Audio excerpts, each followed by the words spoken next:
Guys welcome to सिक्की। आज हम RRB JE की बात करेंगे, आरआरबी जेई सीबीटी 2 की बात करेंगे।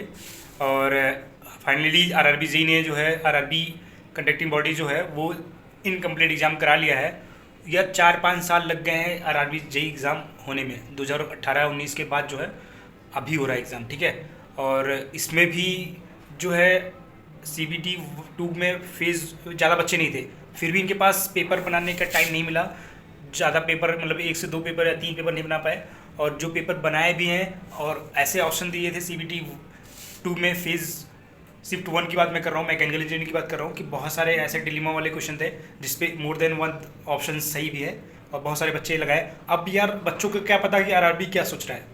क्वेश्चन में जो बच्चे पढ़ेंगे यार उनको जो उस समय हिट करेगा मोस्ट प्रोबेबली हो या नहीं है वो आंसर लगाएंगे ना। अब आरआरबी कैसे डिसाइड करेगा कि ये मोस्ट प्रोबेबली आंसर है, स्कूल लगाना है। तो आज सब यही बात में चर्चा करेंगे।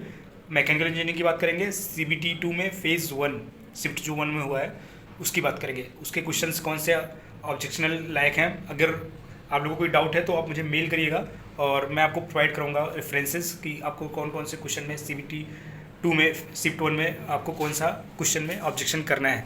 तो बात करते हैं पहला क्वेश्चन जो सबको पता है यार। एक क्वेश्चन था, मैं आपको बता रहा हूँ क्वेश्चन। आपको स्क्रीन पे क्वेश्चन दिख रहा होगा। इनटेक वाल्व के बारे में पूछा है और 4 स्ट्रोक डीजल इंजन। तो यार ये अंधभक्त भी बता सकता है, पता नहीं कैसे। ये आंसर उन्होंने दे रखा है कि जो 25 to 40 degree before top dead centre, not sorry PT centre, but answer होगा कि हमेशा जो वाल्व ओपन होता है वो टॉप डेड सेंटर से होता है। तो ये क्वेश्चन उन्होंने एकदम ब्लाइंडली गलत दे रखा है और ऑप्शन। और फिर दूसरा क्वेश्चन मैं बताऊंगा। अभी सबसे अच्छा क्वेश्चन मुझे जो लगा है ये वाला क्रीप वाला। इसमें पूछा है the creep rate in the material increases when. Creep rate की मटेरियल की इंक्रीज कब होगा? जब टेम्परेचर बढ़ेगा। तो ठीक है, उन्होंने पहला ऑप्शन टेम्परेचर डिक्रीज दिया तो ये गलत हो गया। फिर इन्होंने लिखा है स्ट्रेस इंक्रीज करने पर। हालांकि जो क्रीप होता है यार वो जब लोड कांस्टेंट रहता है तो हम क्रीप की बात करते हैं। जो हमें बढ़ाना ही है तो अगर स्ट्रेस बढ़ा रहे हैं तो बढ़ेगा। हालांकि कुछ बच्चे ये सोचेंगे कि स्ट्रेस कब बढ़ेगा, जब लोड बढ़ाएंगे। तो लोड जनरली कांस्टेंट रहता है। फिर आता है एलॉइंग एलिमेंट आर रिमूव। ये चांसेस था क्योंकि हम जब भी कोई मटेरियल में एलॉइंग एलिमेंट ऐड करते हैं तो उसका क्रीप बढ़ता है। जब हम क्रीप एलॉइंग एलिमेंट रिमूव करेंगे तो चांसेस होगा कि क्रीप डिक्रीज करेगा। और एक ऑप्शन और दिया था कि मटेरियल इज स्ट्रेस। अगर हम मटेरियल को खींचते हैं, स्ट्रेस करते हैं, तो भी चांसेस है क्रीप बढ़ेगा। तो इसमें जो है 4 ऑप्शन में एक को छोड़ के तीनों ऑप्शन मोस्ट प्रोबेबली सही होने के चांसेस है।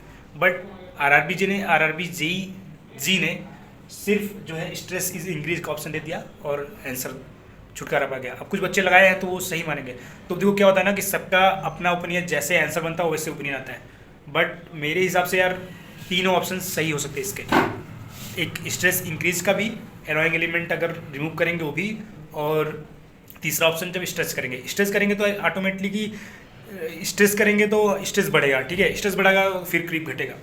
तो तीनों ऑप्शन हो सकता है, ठीक है। और एक क्वेश्चन था वेल्डिंग प्रोसेस में कि कौन सा आर्क वेल्डिंग नहीं होगा। तो ऑप्शन उन्होंने दे रखा था एक एटॉमिक हाइड्रोजन वेल्डिंग और एक दे रखा था इलेक्ट्रोस्टैटिक वेल्डिंग। इसी में दोनों को डाउट था।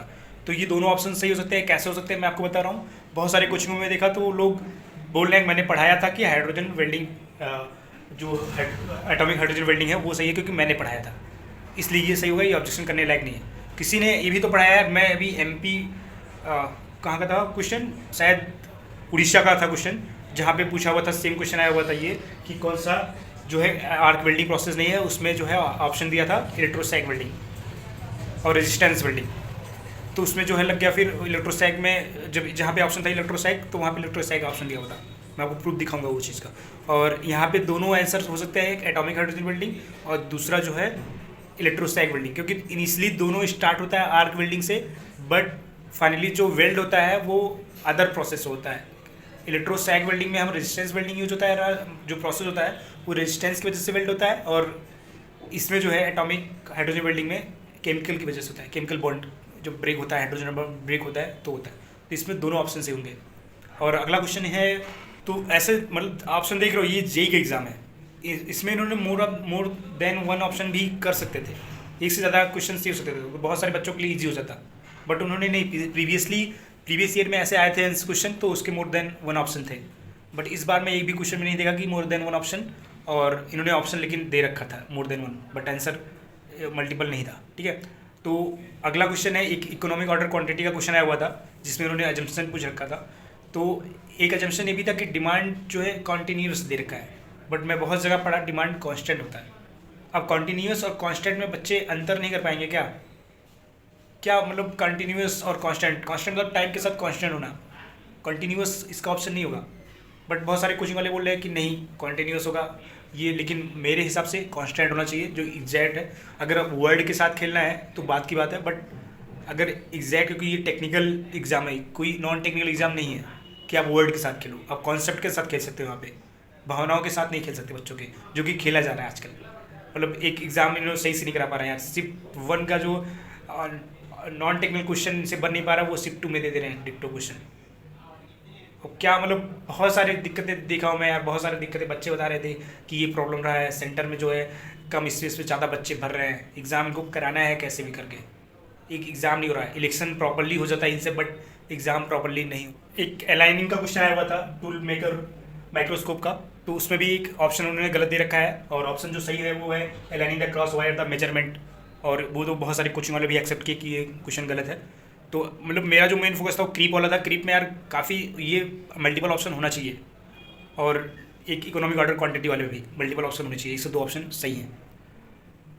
आपको और भी कोई क्वेश्चन में डाउट है तो आप कमेंट करिए, और इस वीडियो को जितना हो सके शेयर करिए। और कोई भी मैकेनिकल या आरआरबी जेईई से रिलेटेड प्रॉब्लम हो या कुछ क्वेरीज है तो प्लीज़ कमेंट करें।